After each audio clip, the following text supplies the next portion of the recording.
Hi friends help channel में तमाરું स्वागत है। आज आप જોઈશું યુરિનરી સિસ્ટમ પાર્ટ 2 કે જે આવનારી એક્ઝામ માટે જે ઉપયોગી ક્વેશ્ચન્સ આપણે ડિસ્કશન કરીશું જેમ પાર્ટ 1 ની અંદર કર્યા હતા અને સાથે સાથે થિયરી પણ જોતા જઈશું જેથી તમને ઈઝી દરેક એક્ઝામની અંદર ઉપયોગી નીવડે। તો વિડીયોમાં એન્ડ સુધી બન્યા રહેજો। ચલો સ્ટાર્ટ કરીએ હવે યુરેટર્સ વિશે। બરાબર, હવે જો યુરેટર્સ કેવું હોય જોઈ લો। યુરેટર્સ એટલે કે જે આપણી કિડની હોય અને કિડનીમાંથી નીકળે જે આ પાઇપ અને યુરિનરી બ્લેડરની અંદર જાય એને આપણે શું કહીએ છીએ? યુરેટર તરીકે ઓળખીએ છીએ। बराबर એટલે ટૂંકમાં યુરેટર શું કામ કરશે પહેલાં એ વસ્તુ વિચારો કે તમે સીધી રીતે યાદ રાખો તો એક ટ્યુબ છે। શું છે? આ એક ટ્યુબ છે જે શું કરે? યુરિનને લઈ જવાનું કામ કરે। ક્યાંથી લઈ જવાનું કામ કરશે? કિડનીની અંદરથી યુરિન જે ફોર્મેશન્સ થયું હોય એ ફોર્મેશન્સ આપણે યુરિનરી બ્લેડ જવા માટેનું કામ કોણ કરશે? યુરેટર્સ કરશે। હવે યુરેટર્સ કઈ જગ્યાએ ફિક્સ થશે? પહેલી વસ્તુ જુઓ કે યુરેટર્સ અહીંયા આવશે તો આજે આપણું યુરિનરી બ્લેડર રહ્યું, યુરિનરી બ્લેડરના પોસ્ટિરિયર ભાગમાં એટલે કે પાછળના ભાગની અંદર આ છેક એના બેઝ સુધી આ જશે। ક્લિયર? અને 25 થી 30 સેન્ટીમીટર કેટલું હોય છે? લાંબુ હોય છે અને 3 મિલીમીટર આનો ડાયામીટર હોય છે। ક્લિયર? આટલું એનું બેઝિક છે। અને શેપ તમને પૂછી લે તો જે શેપ છે યુરેટર્સનો એ કેવો હોય છે? લગભગ ફનેલ શેપ જોવા મળે। આપણે કેવો ફનેલ શેપનું જોવા મળે છે રિનલ પેલ્વિસની અંદર। રિનલ પેલ્વિસની અંદર એ કન્ટિન્યુ હોય છે અને ફનેલ શેપની અંદર જોવા મળતો હોય છે। હવે આ શું થાય કે એબ્ડોમિનલ કેવિટીની અંદર થઈને પાસ થાય। ક્યાં થાય? એબ્ડોમિનલ કેવિટીની અંદર ડાઉનવર્ડ કે નીચેની તરફ પાસ થાય અને એ ક્યાં જાય કે જે શ્વાસ મસલ્સ હોય આપણે યાદ રાખજો, શ્વાસ મસલ્સની આગળ અને પેરિટોનિયમની પાછળ પેલ્વિક કેવિટીની અંદર આ જાય છે। બરાબર? અને સીધા ક્યાં જાય? મેં તમને વાત કરી બ્લેડરના પાછળના ભાગમાં એ ત્રાસી રીતે ઓબ્લિક રીતે પાસ થાય છે। ક્લિયર? ચલો હવે આપણે જોઈ લઈને આવીશું થોડું। જુઓ કેવું છે સ્ટ્રક્ચર? ટ્યુબ લાઇક સ્ટ્રક્ચર છે। યુરિનને કન્વે કરવાનું કામ કરે છે। નંબરમાં કેટલા હોય છે? 2 નંબરમાં હોય છે। યુરેટર્સ કેટલા હોય? 2। કોનાથી બનેલા હોય છે? એન્ડોડર્મ। આવા પણ ક્વેશ્ચન્સ એક્ઝામમાં નીકળે છે। બરાબર? સ્પેસિફિક ઓર્ગન્સનો પૂછે ભાઈ આ ઓર્ગન્સ શામાંથી બનેલો છે? તો એન્ડોડર્મમાંથી। તો રિટ્રોપેરિટોનિયલ આ પણ છે। બરાબર? લેન્થ 25 થી 30 સેન્ટીમીટર મેં તમને વાત કરી કે જુઓ યુરેટર 1 થી 2 સેન્ટીમીટર શોર્ટ હોય છે લેફ્ટ યુરેટર કરતાં રાઇટ યુરેટર। બરાબર? ડાયામીટર અત્યારે આપણે ચર્ચા કરી। યુરેટર્સ યુરિનરી બ્લેડરની અંદર ઓપન થાય છે કઈ જગ્યાએ? જે યુરિનરી બ્લેડરનો બેઝનો ભાગ હોય પોસ્ટિરિયર બાજુ એ ઓપન થાય છે। બ્લડ સપ્લાયની આપણે ચર્ચા કરી લઈએ પછી ઇમ્પોર્ટન્સ લેયર પર જઈએ। જો અપર પાર્ટમાં સપ્લાય કોણ કરશે? રિનલ આર્ટરીની બ્રાન્ચ કરશે। મિડલ પાર્ટની અંદર કોણ કરશે? તો ગોનાડિયલ આર્ટરી કરશે। બરાબર? અને મેલની અંદર ટેસ્ટિક્યુલર આર્ટરી અને ફિમેલની અંદર ઓવેરિયન આર્ટરી। બરાબર? જો આ ઇમ્પોર્ટન્ટ છે યાદ રાખજો। અને લોઅર પાર્ટની અંદર વેઝિકલ આર્ટરી, બ્રાન્ચ ઓફ વેઝિકલ આર્ટરી। બરાબર? વેઝિકલ આર્ટરી મારફતે એનો સપ્લાય થશે। હવે લેયરની આપણે ઇમ્પોર્ટન્ટ ચર્ચા કરી લઈએ। જો એની અંદર આઉટર લેયરને આપણે શું નામથી કહી શકીએ કે એડવન્ટિએટા। બરાબર? એડવન્ટિએટા તો એ આઉટર લેયર છે। આ શાનું બનેલું છે? ફાઇબ્રસ ટીસ્યુનું બનેલું છે। અહીંયા નર્વ સપ્લાય રીચ પ્રમાણની અંદર હોય છે અને અહીંયા શું આવેલું હોય છે? કિડનીનું ફાઇબ્રસ કેપ્સ્યુલ આવેલું હોય છે। બરાબર? જે કેપ્સ્યુલ હોય કિડનીનું આપણે બતાવી દઉં તો એ અહીંયા આવેલું હોય છે। ક્લિયર? મિડલ લેયર કેવું હોય છે? મસ્ક્યુલર હોય છે। કેવું હોય છે? મસ્ક્યુલર હોય છે અને અહીંયા સ્મૂથ મસલ્સ આવેલા હોય છે। કેવા આવેલા? સ્મૂથ મસલ્સ આવેલા હોય છે। ઇનર લેયરના આપણે શું કહીએ છીએ? મ્યુકોસા। બરાબર? ઇનર લેયર સાથે બનેલો છે મ્યુકોસા એટલે એને આપણે મ્યુકોસા કહીએ છીએ અને અહીંયા ટ્રાન્ઝિસ્ટલ એપિથેલિયમ આવેલું હોય છે। બરાબર? આ યાદ રાખજો। જેમ યુરિનરી બ્લેડરની અંદર પૂછે ભાઈ કયા એપિથેલિયમ આવેલા? ટ્રાન્ઝિસ્ટલ। એ જ રીતે યુરેટર્સની અંદર પણ ટ્રાન્ઝિસ્ટલ હોય છે। આ એક્ઝામની અંદર વારંવાર પૂછાય છે। ક્લિયર? હવે જો એનું આપણે વિનસ ડ્રેનેજ જોઈએ। વિનસ ડ્રેનેજ કઈ રીતે થાય આની અંદર? તો આમાં કે જે બધી આર્ટરી આપણે ડિસ્કસ કરી ઉપર કે ભાઈ અપર પાર્ટ્સની અંદર રિનલ આર્ટરી, મિડલની અંદર ઓવેરિયન અથવા ટેસ્ટિક્યુલર આર્ટરી અને પેલ્વિકની અંદર જે સુપિરિયર વેઝિકલ હોય એ જ આની અંદર એ આર્ટરી શું કરશે? લિમ્ફનું ડ્રેનેજ કરવાનું કામ કરશે। અને નર્વ સપ્લાય પૂછવામાં આવે તો યાદ રાખજો સિમ્પેથેટિક નર્વ સપ્લાય અહીંયા આની અંદર થાય છે। ક્લિયર? ફંક્શન્સની આપણે વાત કરી લઈએ તો આ શું કરે છે? યુરિનને લઈ જવાનું કામ કરે છે। બરાબર? રિનલ પેલ્વિસથી યુરિનરી બ્લેડરમાં લઈ જવાનું કામ કરે છે અને યુરેટરની અંદર પેરિસ્ટાલ્સિસ મૂવમેન્ટ દ્વારા આ જાય છે। ક્લિયર? હવે જંક્શન્સની વાત કરી લઈએ। યુરેટર્સના જંક્શન્સ કયા કયા હોય છે? બરાબર? જો આ કોઈ તમને લેક્ચરમાં આવો વિડીયો તમે સ્કૂલમાં ભણતા હશો અથવા કોઈ ક્રેશ કોર્સ કરતા હશો તો પણ આવું તમને મળશે નહીં મટીરિયલ। પેલ્વિક જંક્શન જો પહેલું છે યુરેટો પેલ્વિક જંક્શન્સ. આ જંક્શન કઈ જગ્યાએ હોય છે? યુરેટર અને રીનલ પેલ્વિસ ઓફ યુરેટરની જગ્યાએ આ જંક્શન્સ બંને વચ્ચે જોવા મળે છે. આને આપણે અપર જંક્શન્સ અથવા યુપી જંક્શન્સ તરીકે ઓળખીએ છીએ. યાદ રાખજો, યુરેટ્રો પેલ્વિક જંક્શન્સના તમે અપર જંક્શન્સ તરીકે ઓળખો છો. બરાબર. બીજું છે યુટ્રો વેઝિકલ જંક્શન્સ. આ જંક્શન્સ ક્યાં યુરેટર અને યુરિનરી બ્લેડરના વચ્ચે હોય છે, જેને આપણે લોઅર જંક્શન્સ તરીકે ઓળખીએ છીએ. એટલે બે ઇમ્પોર્ટન્ટ જંક્શન્સની આપણે ચર્ચા કરી લીધી. અને આ કેવું હોય છે? થોડું સાંકડું છે, નેરો હોય છે, અને સૌથી વધુ સ્ટોન ફોર્મેશન્સ કઈ છે જંક્શનમાં જોવા મળે છે? તો યુરેટો વેઝિકલ જંક્શન. આવા ક્વેશ્ચન્સ તમારે પૂછાઈ શકે. ક્લિયર? એટલે યાદ રાખજો બંને. હવે ચાલો યુરિનરી બ્લેડર તરફ જતા રહીએ. યુરિનરી બ્લેડર અત્યારે આપણે જોયું જ, મેં તમને વાત કરી કે શું કામ કરે છે. તો આપણે પહેલી જ વસ્તુ કે યુરિનનો રિઝર્વાયર છે, યુરિનનો સંગ્રહ કરવાનું કામ કરે છે. કેવા શેપમાં હોય છે? પિયર શેપની અંદર હોય છે. અને અહીં જે સ્ટોર ટેમ્પરરી યુરિનનો સ્ટોર કેવો થાય? ટેમ્પરરી થાય, પરમનન્ટ સ્ટોર થતો નથી. અહીંયા શું હોય? સ્મૂથ કોલેપ્સિયલ અને મસ્ક્યુલર સેક આવેલી હોય છે, જે યુરિનને ટેમ્પરરી સ્ટોર કરે છે. બરાબર. અને આ શામાં હોય છે? પેલ્વિક કેવિટીની અંદર આવેલી હોય છે. અને ટોટલ કેપેસિટી એક્ઝામમાં પૂછાય છે 600 ml. એની ટોટલ કેપેસિટી કેટલી હોય છે? 600 ml હોય છે. આપણે રિટ્રોપેરિટોનિયલ છે, અને જે આપણે સિમ્પાઇસિસ પ્યુબિસ હોય એના પોસ્ટિયર ભાગની અંદર આવેલી હોય છે. બરાબર. અને મેલની અંદર ખાસ યાદ રાખજો. પછી આપણે આગળ જોઈએ કે મેલની અંદર આની પ્રોસ્ટેટ ગ્લેન્ડની આજુબાજુ નેક આવેલી હોય છે. શું હોય? પ્રોસ્ટેટ ગ્લેન્ડ જે હોય એની નેક આજુબાજુ આવેલી હોય છે. અને ફિમેલની અંદર યુટ્રસ અને એન્ટ્રી વજાઇના આવેલી હોય છે. ક્લિયર? આ બે વસ્તુ આની અંદર ખાસ ઇમ્પોર્ટન્ટ નથી. જો નંબરની અંદર કેટલી હોય છે? 1 હોય છે. પેલ્વિક કેવિટીમાં હોય છે, પિયરશીપમાં હોય છે, હોલો મસ્ક્યુલર ઓર્ગન છે. અને આ એન્ડોડર્મથી બને છે. યુરિનરી બ્લેડર શાનાથી બને છે? એન્ડોડર્મ.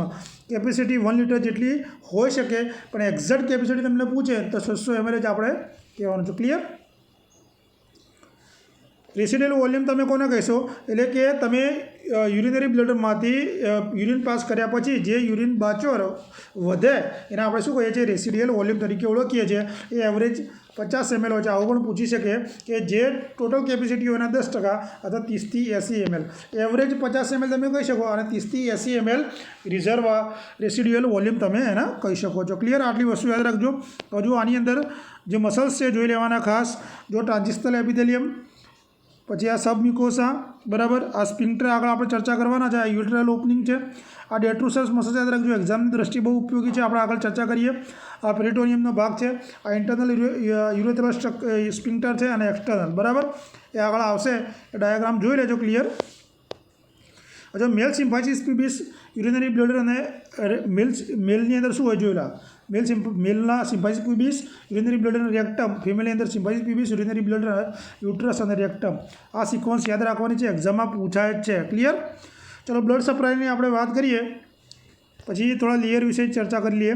જો blood supply superior inferior iliac artery, બરાબર, ક્યાંથી ઉત્પન્ન થાય? તો ઇન્ટરનલ ઇલિયાક આર્ટરીની બ્રાન્ચ છે, જે અમ્બિલિકલ આર્ટરીની બ્રાન્ચ હોય ઇલિયાક આર્ટરી, અને એમાંથી સુપિરિયર અને ઇન્ફિરિયર ઇલિયાક આર્ટરી દ્વારા બ્લડ સપ્લાય કરવામાં આવે છે. બરાબર. હવે લેયરની વાત કરીએ તો આમાં લેયર કેટલા હોય છે? 3 હોય છે. એક આઉટર લેયર. બરાબર. આઉટર લેયર શાનું બનેલું છે? લૂઝ કનેક્ટિવ ટિશ્યુનું બનેલું હોય છે. યાદ રાખજો, લખી દો. આઉટર લેયર લૂઝ કનેક્ટિવ ટિશ્યુનું બનેલું હોય છે, કે જેના કન્ટેન્ટ્સની અંદર બ્લડ, લિમ્ફેટિક વેસલ્સ અને નર્વ આવેલી હોય છે. પેરિટોનિયમના અપર સરફેસની અંદર, પેરિટોનિયમના અપર સરફેસની અંદર નર્વ, બ્લડ અને લિમ્ફેટિક વેસલ્સ આવેલી હોય છે. ક્લિયર થઈ ગયું? બીજું છે મિડલ લેયર. અને અહીંયા સ્મૂથ મસલ્સ ફાઇબર આવેલા છે. મિડલ લેયરમાં શું હોય છે? મિડલ લેયર છે બીજું, કે જેની અંદર સ્મૂથ મસલ્સ આવેલા હોય છે. બરાબર. અને ઇલાસ્ટિક ટિશ્યુ પણ આવેલા હોય છે. અને અહીંયા ખાસ આપણા ડિટ્રુસર્સ મસલ્સ આવેલા હોય છે. બરાબર. જે 3 લેયરની અંદર અરેન્જ થયેલા હોય છે, જેને આપણે ડિટ્રુસર મસલ્સ તરીકે ઓળખીએ છીએ. ત્રીજું છે ઇનર લેયર, કે જ્યાં ટ્રાન્ઝિશનલ એપિથેલિયમ. આ એક્ઝામમાં પૂછાયેલો ક્વેશ્ચન છે. બરાબર. યુરિનરી બ્લેડરની અંદર કેવું એપિથેલિયમ આવેલું છે? તો ટ્રાન્ઝિશનલ એપિથેલિયમ આવેલું છે, જે મિકોસા હોય છે, ઇનર લેયર. ક્લિયર? હવે આપણે જોઈએ એના સુપિરિયર સરફેસ. તો એમાં જુઓ, રાઇટ ઇન્ફિરિયર લેટરલ અને લેફ્ટ ઇન્ફિરિયર લેટરલ, જેને આપણે ફંડસ તરીકે ઓળખીએ છીએ. પોસ્ટિરિયર સરફેસની વાત કરીએ તો જો આઉટર લેયરની અંદર જે અત્યારે મેં તમને વાત કરી કે કનેક્ટિવ ટિશ્યુનું બનેલું છે. બરાબર. મિડલ લેયર ડિટ્રુસર મસલ્સનું બનેલું છે. આઉટરમાં લોન્જિટ્યુડિનલ. આ જો આ યાદ રાખજો ખાસ, જે સ્મૂથ મસલ આઉટરમાં લોન્જિટ્યુડિનલ હોય, મિડલની અંદર સર્ક્યુલર હોય અને ઇનરની અંદર લોન્જિટ્યુડિનલ.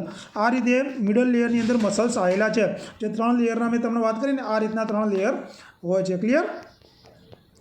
મ્યુકોસાની અંદર આ રીતનું હોય છે. હવે જો ઓરિફિસની વાત કરીએ કે ઓરિફિસ કેટલા હોય, બરાબર, એ એક્ઝામમાં પણ પૂછી શકે. ટોટલ બ્લેડરની અંદર 3 ઓરિફિસ હોય. કેટલા હોય? 3 ઓરિફિસ હોય છે, જેને આપણે ટ્રાયંગલ અથવા ટ્રાયગોન તરીકે આપણે ઓળખીએ છીએ. હવે જો 2 જે ઓરિફિસ હોય એ યુરેટર્સના હોય. એ આપણે પોસ્ટિયર વોલની અંદર ઓપનિંગ હોય એનું, બરાબર. અને લોઅર ઓરિફિસ હોય એ યુરેથ્રાનું ઓપનિંગ હોય. એટલે 3 થઈ ગયા. કઈ રીતે જો આપણે ચર્ચા કરી લઈએ આ રીતના. આ જે આ પોસ્ટિયર બેઝની બાજુ આ યુરેટરના ઓપનિંગ બંને હોય અને આ નીચે જે છે એ યુરેથ્રલ ઓપનિંગ હોય છે. ક્લિયર?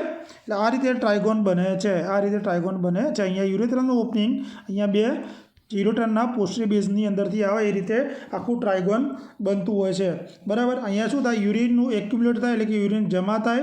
પછી જ્યારે બ્લેડર એક્સપ્લાન્ટ થાય, ઇન્ટરનલ પ્રેશર્સ આવે અને એક્સપ્લાન્ટ થતું હોય છે, બરાબર. અને બ્લડ સપ્લાયની વાત કરીએ તો સુપિરિયર અને ઇન્ફિરિયર વેઝિકલ આર્ટરી મારફતે વેઝિકલ આર્ટરીથી બ્લડ સપ્લાય યુરિનરી બ્લેડરને થતું હોય છે. વિનસ ડ્રેનેજની આપણે વાત કરીએ તો કે જે વેઝિકલ વિનસ પ્લેક્સસ હોય એની વેન મારફતે વિનસ ડ્રેનેજ થાય છે, બરાબર.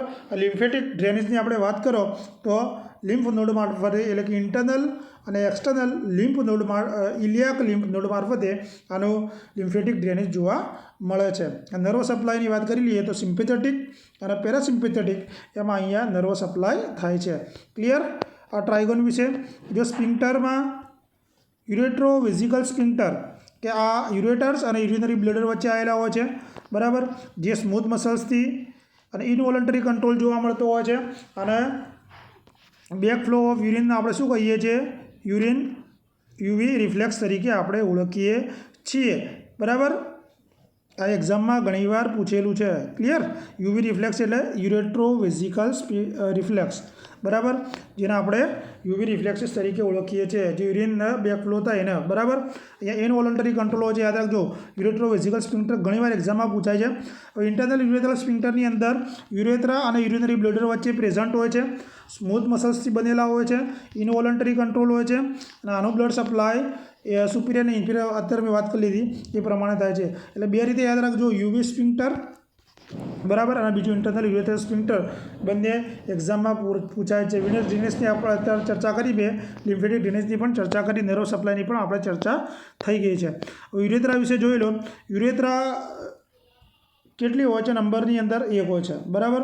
હવે જો આની અંદર આ ક્યાંથી બને? જુઓ, આ નેક ઓફ બ્લેડર અને એક્સટર્નલ યુરેથ્રલ ઓરિફિસથી આ બનતું હોય છે, બરાબર. હવે આ એક્ઝામમાં કેવું પૂછે છે કે ખાસ કરીને ફિમેલમાં યુરેથ્રાની લેન્થ પૂછે છે અને મેલ કેવી હોય છે? મેલની યુરેથ્રા લોંગ હોય છે, ફિમેલની શોર્ટ હોય છે, બરાબર. હવે જો મેલની જે યુરેથ્રા હોય એ 3 નામ આપવામાં આવે છે. જો પ્રોસ્ટેટિક યુરેથ્રા એ શું કામ કરે છે કે પ્રોસ્ટેટ ગ્લેન્ડ સાથે આવેલી હોય છે. મેમ્બ્રેનસ યુરેથ્રા હોય છે, એ યુરોજેનેટલ ડાયાગ્રામ સાથે હોય છે. અને સ્પંજી પેનાઇલ યુરેથ્રા એ શું કરશે કે પેનિસ અને જે એક્સટર્નલ યુરેથ્રલ ઓરિફિસ હોય એમાં ઓપન થતી હોય છે. એટલે મેલની અંદર ટોટલ 3 હોય છે, યાદ રાખજો. પ્રોસ્ટેટિક યુરેથ્રા, મેમ્બ્રેનસ યુરેથ્રા અને સ્પંજી યુરેથ્રા. ક્લિયર? અને મેલની અંદર 20 સેન્ટીમીટર લાંબી હોય છે, જ્યારે ફિમેલની અંદર કેટલી હોય છે? 4 સેન્ટીમીટર હોય છે. એટલે વારંવાર ઇન્ફેક્શન્સ થવાનું કારણ એ હોય છે. ફિમેલની અંદર જો 4 સેન્ટીમીટર લાંબી હોય છે અને 6 મિલીમીટર એનો ડાયામીટર જોવા મળે છે. ફંક્શન જુઓ, મેલ યુરેથ્રાના શું કરે છે? યુરિનને બ્લેડરમાંથી ટ્રાન્સપોર્ટ કરવાનું કામ કરશે. અને ટ્રાન્સપોર્ટ સિમેનને પણ કરવાનું કામ કરશે, કે જેની અંદર સ્પર્મ સેલ હોય, સેમિનલ વેઝિકલ્સ હોય અને પ્રોસ્ટેટ હોય, બરાબર. અને બીજું જો આની અંદર આપણે બીજી ચર્ચા કરી લઈએ એકવાર. લગભગ એક્ઝામની અંદર જેટલા બી kidney related, urinary system related એનાટોમીથી ક્વેશ્ચન નીકળે છે આપણે ડિસ્કસ કરી લીધા છે. હવે આપણે ડિસઓર્ડર જોઈશું જ્યારે હું સિસ્ટમ પતી જાય પછી આપણે મેડિકલ સર્જિકલ, જો તમારો રિસ્પોન્સ સારો છે તો હું ચાલુ કરી દઈશ. એની અંદર આપણે એક પોઈન્ટ્સ કવર કરીશું, બરાબર. જો વિડીયો તમને ગમે તો ખરેખર લાઈક શેર જરૂર કરજો. ચલો મળીએ કાલે નેક્સ્ટ વિડીયોની અંદર. Thank you.